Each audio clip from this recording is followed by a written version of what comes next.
Hello everyone, and welcome back to my channel plus Akulwar Subhash. Today, we have an exciting practical experiment to share with you, acid-base identification. Whether you are a student or just curious about chemistry, this video will guide you through the process step by step.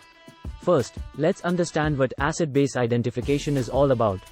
In simple terms, it's a method used in chemistry to determine whether a substance is an acid or a base.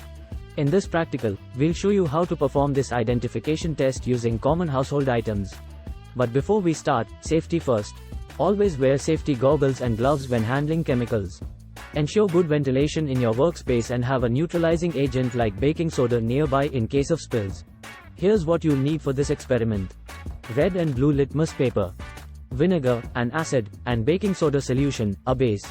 Lemon juice, an acid, and soapy water, a base.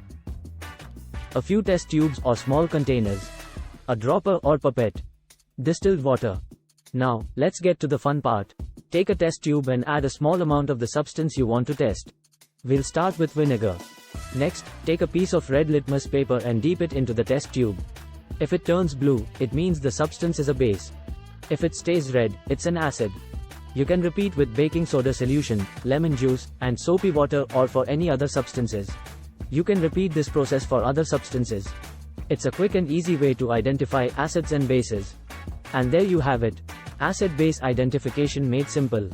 This knowledge is not only crucial for chemistry students but also has real-world applications in various industries, from food production to medicine. Remember, always follow safety guidelines when working with chemicals, even common household ones. Dispose of chemicals properly, and wash your hands thoroughly after the experiment. Thanks for joining us today for this acid-base identification practical.